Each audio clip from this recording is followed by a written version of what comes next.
Hello, everybody. Welcome back to Dominions 5. We are playing as Middle-Aged Man.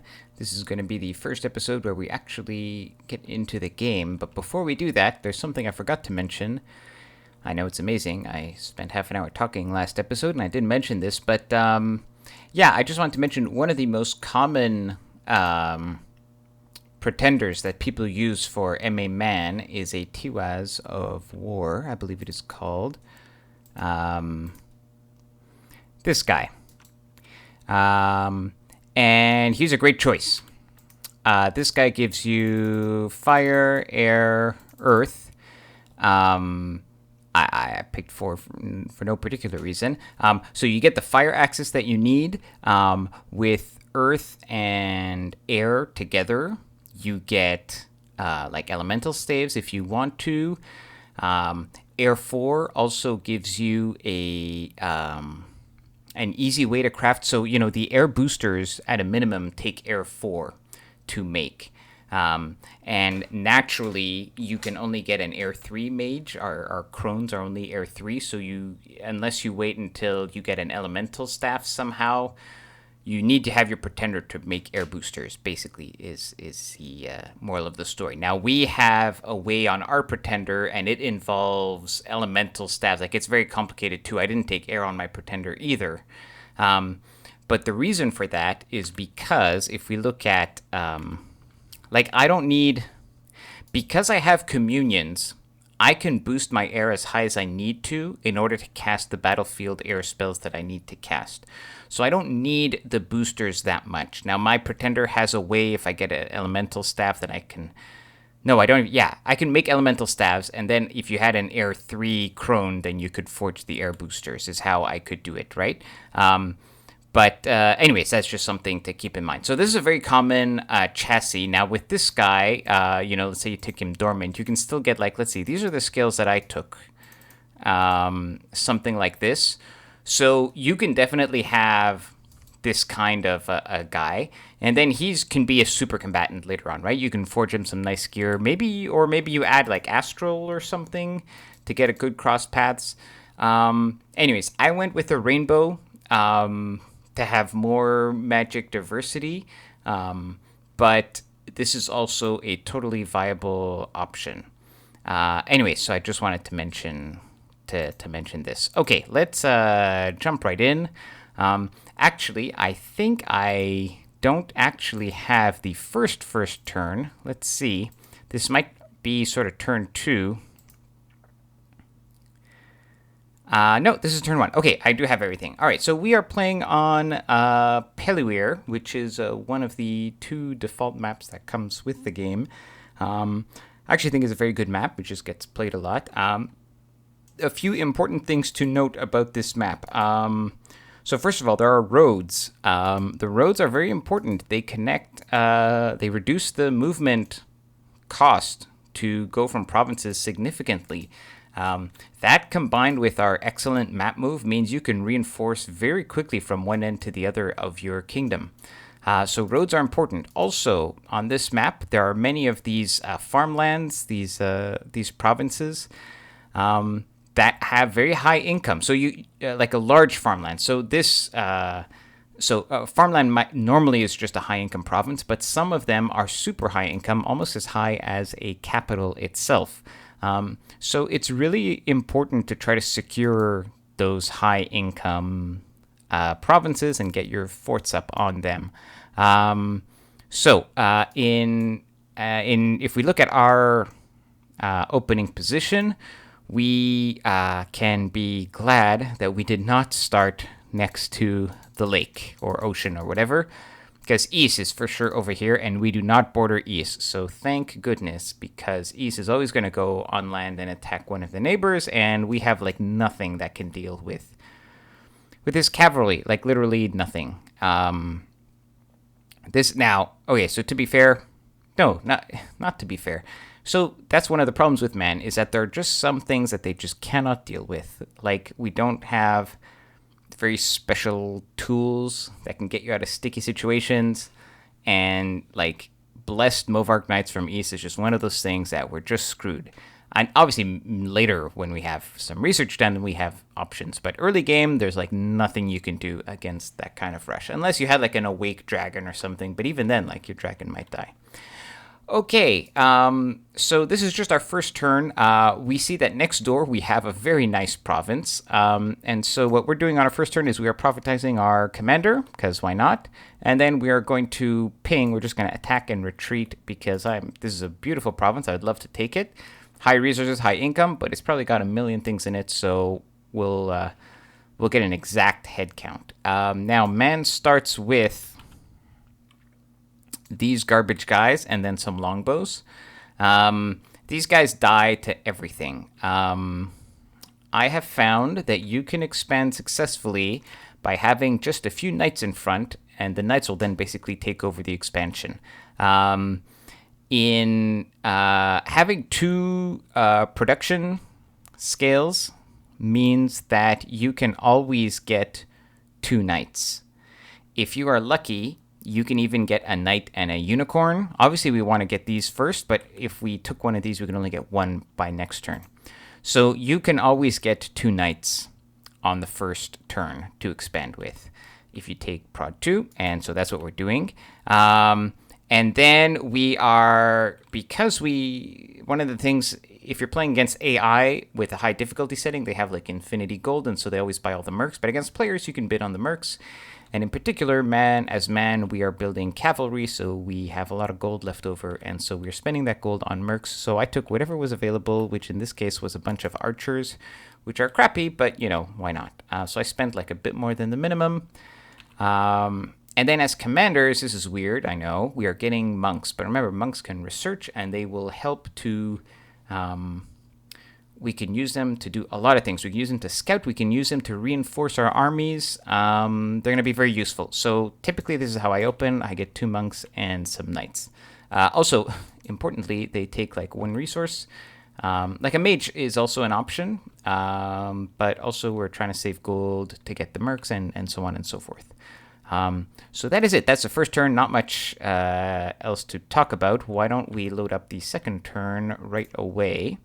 And I'll try to keep the episodes a bit shorter than the first one. Maybe not half hour, maybe less than half an hour will be our goal. Get as many turns in as we can. Okay. And I think I forgot to rename my prophet, but let's take a look at... That's what we should have done. We should have taken a look at what's in the world around us. We'll do that this turn. So Scaleria, he didn't rename his guy. Decimus is Centurion. So Z Dragon. Lady of Order, Verger, the Fountainhead of Order, Vessel of Might. So that sounds like a statue, Fountainhead, and Vessel of Might, so sounds like some kind of statue.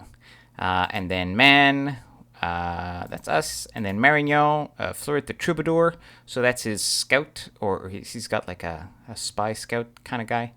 The Leech, Lord of Heavenly Fires, Bane of Men. Sounds like some kind of fire bless. Agartha, Mountain Springs, Friend of Sailors, Great Potter. Maybe, I don't know what that is. Abyssia, Armor, King of Terror, Prince of Celestial Bodies. Maybe there's some astral in there. Cetis, Gator Breath. All right, that's nice. He who tempers the spirit, the afterthought, the god of might, and Pangea. Ariok is his god, the lady of this world, lady of metals, flames of many names. Interesting. And then Is is resisting everything, the commander, the prophet of rainbow riders, lady of every flame, queen of dirt, the hungry earth. So this is probably a some kind of rainbow bless on his Vovarks, which makes total sense. Okay, we get the mercs, and we have a battle, and just our luck, we have Crystal Amazons. Now, Crystal Amazons are fantastic because they are air astral, and so that gives us nice astral mages.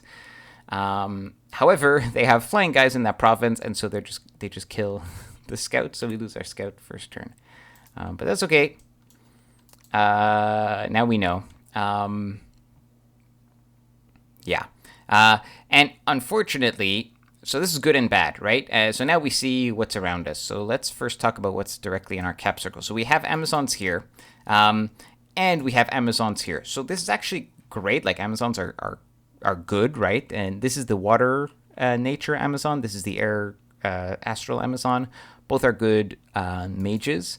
We don't need their sacred units necessarily. I mean, they're expensive maybe, but we don't have a bless for them anyways. But the mages are nice and the province is nice. However, these are relatively tough indies to take over.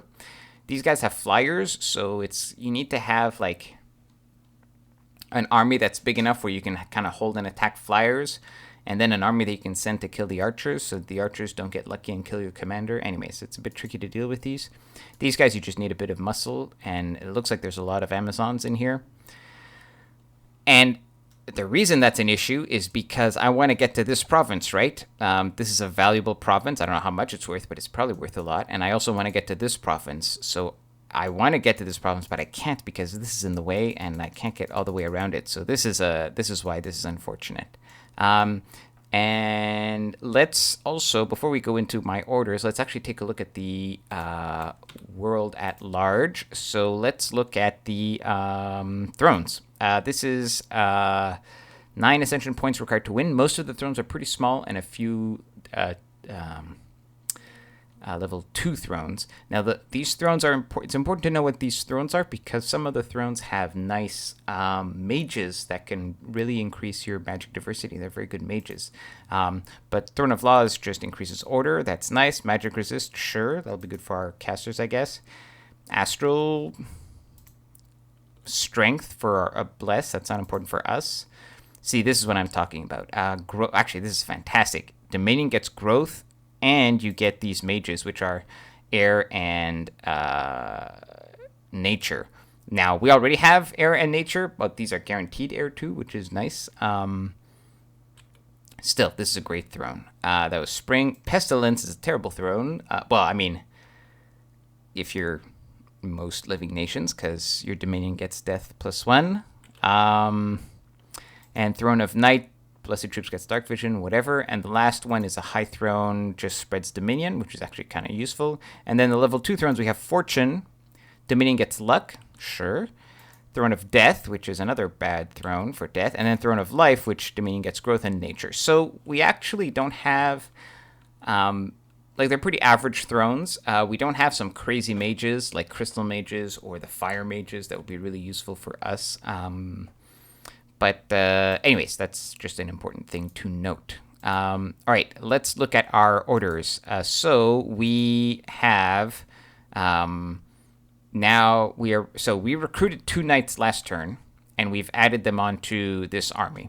And this army alone, normally, if you didn't have mercs, you could just put like the 2 cav in front, then your spearmen, then your longbows, and have the cav. You have things on hold because hold attack, the archers fire, they kill a few things, and then they run into the cavalry first. And the cavalry, even though there's only 2 of them, they usually survive, and that's it. But we got mercs, so we can just put the mercs in front. And they're useless. These are just like regular archers, right? Really bad units. But their job is just to be in front and take the hit. And so that's what they do. They're going to... Oh, we're going here.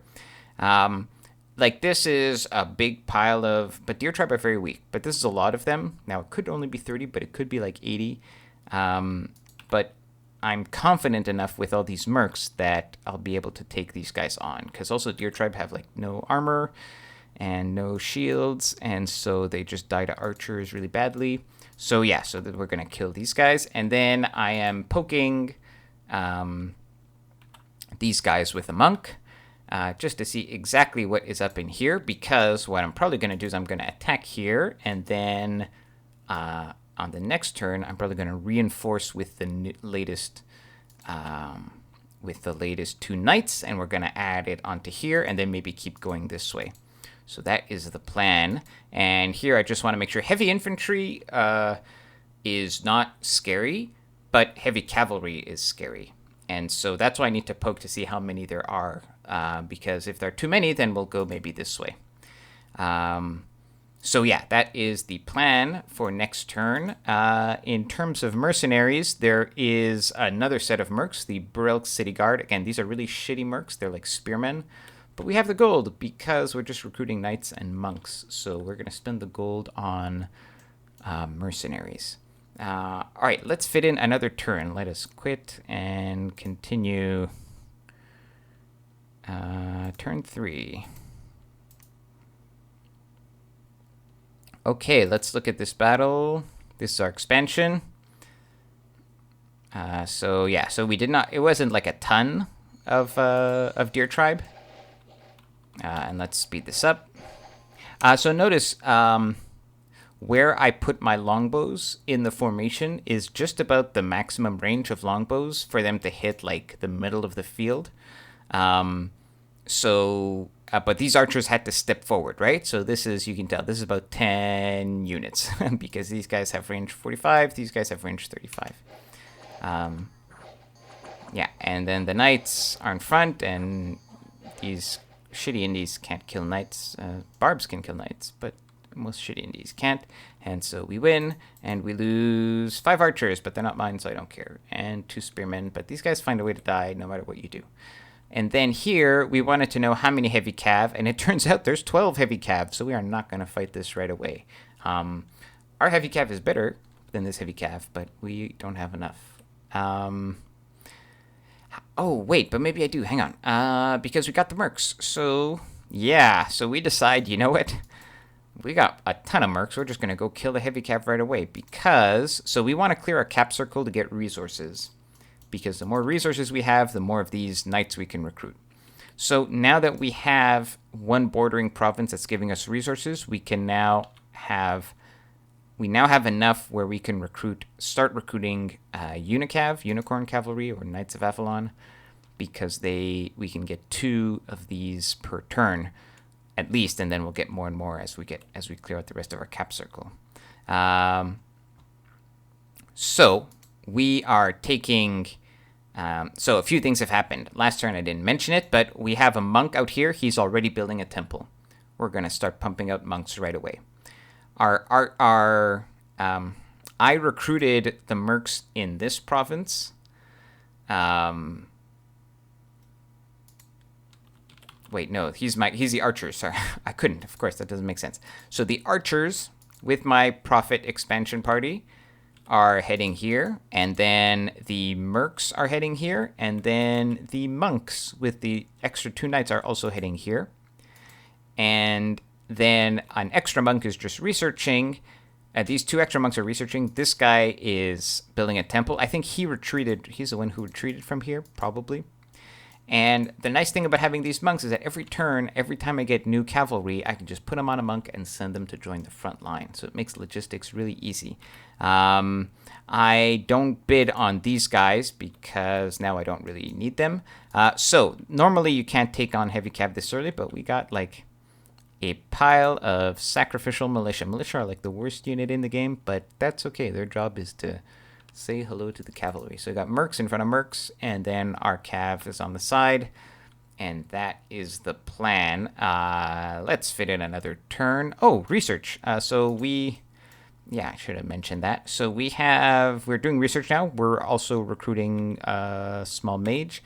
We are grabbing Evocation 1 very quickly because that will give us vine arrows in case we need to. In case we're ever, sometimes we might end up moving troops around with one of our Daughters of Avalon, for example. And so that allows your mages to be useful in a fight early on. Otherwise, our mages can't do anything useful. And then we're getting Construction 2 so that we can do Owl Quills, because that's a good way to spend your air gems early on. All right, let's load up the next turn. That was turn something. I think that was 3. Watch me be completely wrong. No, I was correct. All right, let's view this battle. This is us using mercs to kill heavy cav. So fast forward. That's a lot of heavy cav. They kill a lot of guys, but these guys are doing their job, which is keep them in place so that these archers can attack them. Now, they are not amazing heavy cav. They have 14 protection and 14 defense, but all these archers are enough to do enough damage to make them rout. Meanwhile, we kill the militia and we win. Our spearmen still manage to get killed. These guys are just so bad, and like 21 militia die. But that's why we hired them. And so now we have this province, which is a very nice province with a lot of income. We are recruiting monks here. And then I decide to take my dudes and go attack this province without even pinging it. So why? Because this is a high-income province. It's maybe a super high-income province, or maybe it's just a regular high-income province. In any case, I want it. But I just, because my dominion hasn't spread there, so I don't know exactly, but I still know it's going to be good. So I want to take it. Now, it is also heavy infantry and heavy cav, but 20, and I figured, well, I just took on that with this army, so I'm pretty confident I can take it on again. And so we're just going to move ahead and kill this heavy cav. Meanwhile, here we are building up, and in a couple of turns, we should be able to, I think, send out a second expansion force made up of these unicorn cavalry. In terms of mercs, I have rebid the archers because they haven't died yet, so why not? They're not costing a lot to rebid. Because I get them for you get double. And we are bidding on the Black Fists, which are sort of slightly less crappy melee troops. They're like macemen or something like that. Again, we have the gold because we're just recruiting cavalry. So that is that's going to be it for this episode. These were just the first few turns of our expansion. I look forward to sharing the rest of the Let's Play with you. See you guys shortly. Take care.